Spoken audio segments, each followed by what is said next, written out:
பார்த்து கொண்டிருப்பது Armstrong TV.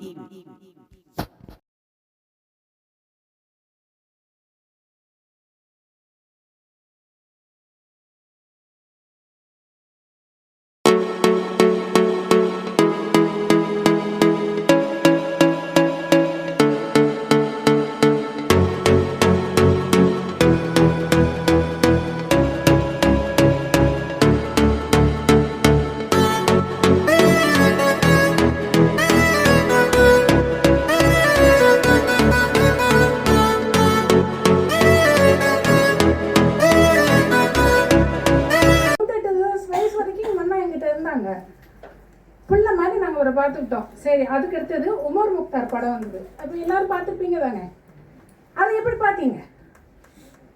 Umar Mukhtar நம்ம எல்லாருக்கும் பேர் வச்சிங்க. இல்லை இங்கே மட்டும் எடுக்க, அதே இதை ஏன் எடுக்க நம்ம வாழ்வில் எடுக்க விட மாட்டேன்றீங்க ஏன்? சரி, அடுத்தது நாங்கள் எதுவும் பொன்வண்ணன் சாரோட ஜமீலா நதிக்கரையில் அது பார்த்தீங்களா யாராவது? அதை பற்றின ஒரு பரபரப்பு ஏதாவது வந்ததா? நான் எழுதியிருந்தேன் தாவூதன் அண்ணாவோட வாழ்வியல் சாலைக்கு மாப்பிள்ளைன்னு சொல்லிட்டு. ஒரு வயதான ஒரு பெரியவர் வந்துக்கிட்டு அந்த பொண்ணை தலாக் பண்ணோன்னா மறுபடியும் கல்யாணம் முடிச்சு மறுபடியும் அவங்களுக்கு கல்யாணம் முடிகிறது. இதெல்லாம் ஒரு பெண்ணுக்கு கொடுமை இல்லையா? அப்போ அதை நீங்கள் அதெல்லாம் நம்ம ஜமீலா படத்தை வந்துட்டு பொன்வண்ணன் சார் வந்திருந்தப்போ நம்ம என்ன பண்ணியிருந்துருக்கணும், நம்ம உயர்த்தி விட்டுருந்துருக்கணும். சரி, ஆதம் என்ற அபு பார்த்துருப்பீங்கன்னு நினைக்கிறேன். அதே மாதிரி படம் நம்ம நூல் வாசிப்பு பழக்கம் வந்துக்கிட்டு எனக்கு இருந்தது. அப்போ நான் வந்துக்கிட்டு பார்த்ததுலாம் அனுராதா ரமணன், சிவசங்கரி இந்த மாதிரி தான் படித்தேன். வீட்டிலையும் என்னால் வைக்க முடியாது. ஏன் நாங்கள் என்ன செய்வோம், புக் ஃபேர் வந்ததுனாக்கா என் பிள்ளைங்களுக்கு 500 ரூபா, ஆளுக்கு 500 ரூபா, நாங்கள் 3 பேரும் ஒரு கடையை தேர்ந்தெடுத்து நம்பர் சொல்லிவிட்டு எல்லோரும் போய் வந்துட்டு அந்த இடத்துல வந்து சேர்ந்துருவோம். அவங்கவுங்க புத்தகம் வாங்கிட்டு நான் இந்த புத்தகத்தை வாங்கி ஒழிச்சு வச்சுக்கிட்டு திக்கிறேன், என் பிள்ளைங்களுக்கு தெரியக்கூடாது. ஒழிச்சு போய் கிடக்கு புக் ஃபேரில். ஏன் நம்ம ஏன் யாரும் வாங்கலாத? ஏன் சுலைமான் சிலுக்கு சுமிதான் வந்ததுனாலையா? எனக்கு புரியல எனக்கு என்னன்னு சொல்லிட்டு. அதுக்கப்புறம் நம்மளோட இஸ்லாமிய புத்தகம்லாம் தேடி தேடி நான் படித்தேன். சாய்வு நாற்காலி படிச்சுட்டு அப்படியே உட்காந்துட்டேன். நான்லாம் என்ன இந்த மனுஷன் இந்த மாதிரி இருக்காரு, இதெல்லாம் ஏன் நீங்கள் வெளியில் கொண்டுட்டு வரலை? ஒரு நர்கீஸ்ன்னு அப்போ நாங்கள் படிப்போம் வயசுக்கு அந்த வீட்டுக்குள்ளே. அந்த புத்தகத்தை தவிர வேறு எதுவும் படிக்க மாட்டாங்க. குரானின் குரல், நர்கீஸ், இதை தவிர வேறு எதுவும் நாங்கள் படிக்க முடியாது. அப்போ எப்படி எங்களுக்கு நான் படித்தாலும் ஒழிச்சு பண்ணேன். அது நிறைய படித்தோம், அது வேறு விஷயம். ஆனால் தெரியாமல் படித்தோம். சாயங்காலத்தில் குடத்தை எடுத்துக்கிட்டு தண்ணிக்கு போனாங்கல்ல, நாங்கள் தண்ணிக்கு போன கதையில் இப்போ சொல்கிறேன் உங்களுக்கு. அதுக்கப்புறம் அஜ்னபி இந்த மாதிரி நிறைய புத்தகம் படித்ததுக்கு அதுக்கப்புறம் எனக்கு நான் என்னோட ஊரை விட்டு நான் வெளியில் வந்து தூத்துக்குடி வந்தேன். அதுக்கப்புறம் சென்னை வந்தேன். நான் கேள்விப்பட்டது எல்லாமே முஸ்லீம் பொம்பளைங்க உழைப்பாங்களா? வசந்தி அவருக்கு கவலைப்படுறதுல ஒன்றும் கிடையாதுல்ல, தப்பு ஒன்றும் கிடையாது. நம்ம அப்படித்தானே இருக்கா? மாறி தொலையணும்ல, மாறத்தை மாற்றம் என்னதானே மாறுங்க. இங்கே பார்த்தாக்க முகம் உள்ள ஒரு மனுஷன் ஒரு படத்தை கஞ்சியா ஆகி எடுத்திருக்காரு. அதில் நானும் ஒரு குரலை கொடுத்தேன், அது கூட வரல எனக்கு, அதுவும் சந்தோஷம். ஏன்னா அந்த மனுஷன் என்னென்ன பாடுபட்ட என்னைய வேணாலும் வச்சுக்கிட்டு இருப்பாரு.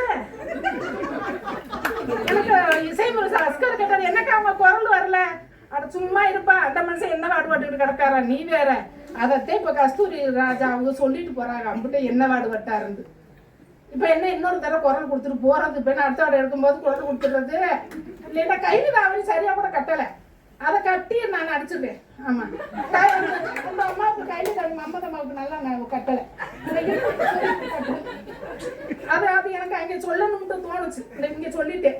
ஆமாம், நான் முகநூல்ல தம்பிக்கு பொன்னாட கொத்தினேன்னு சொன்னேன், இந்த வாய்ப்பு வந்து போட்டாச்சு இங்கே. ஆமாம், அவ்வளோ பாடுபட்டிருக்காரு.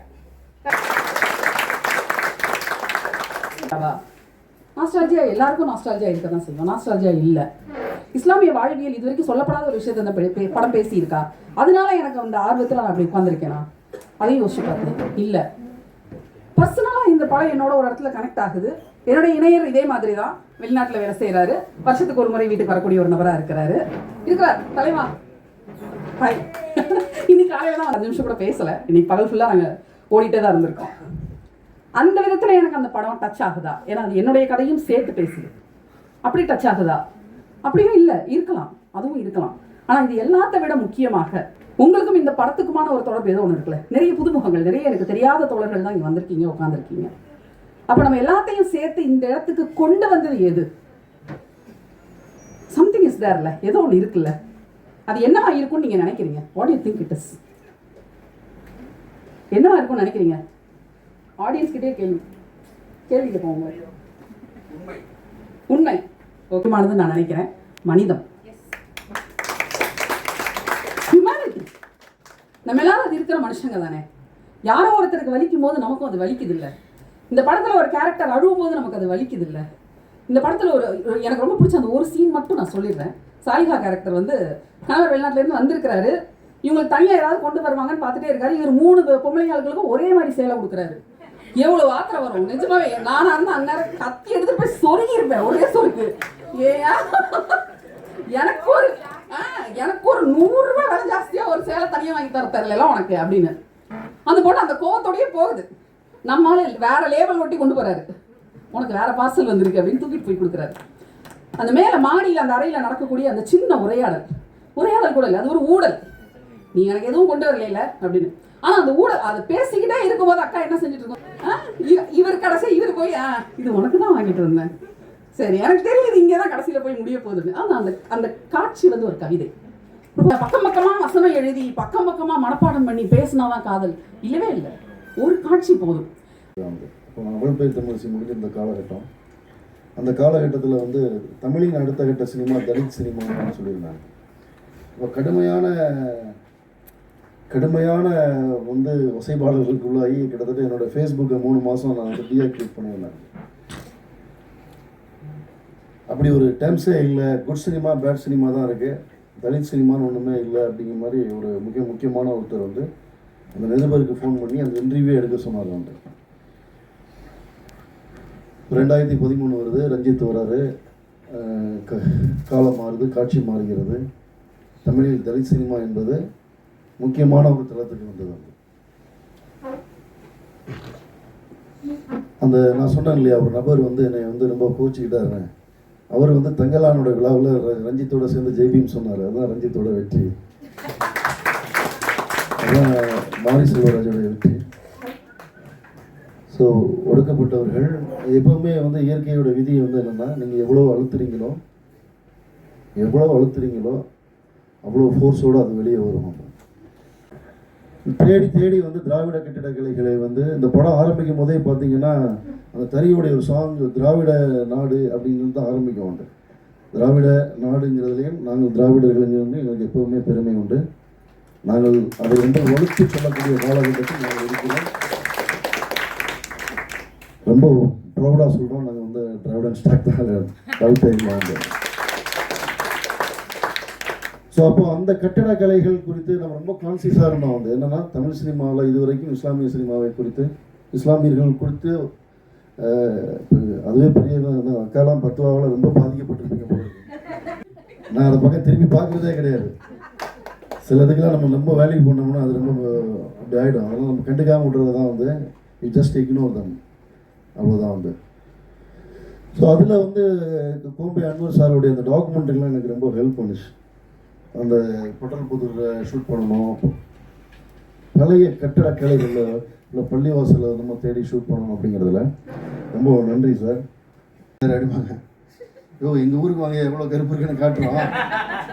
அப்போ இஸ்லாமியர்கள் குறித்த கற்பிதங்களை இந்த படம் எவ்வளோ உடைச்சதோ அதே மாதிரி தான் திரைத்துறைக்குள்ளார இஸ்லாமிய கதை எழுதுவது சாத்தியமா, படம் பண்ணுவது சாத்தியமா, அது வியாபாரத்துக்கு வருவது சாத்தியமா, அது தியேட்டருக்கு கொண்டு வருவது சாத்தியமா, தியேட்டருக்கு வந்தாலும் ஆடியன்ஸ் வருவாது சாத்தியமான இப்படி பல மாவை வந்து இந்த படம் வந்து அடித்து நொறுக்கிட்டு வேண்டும்.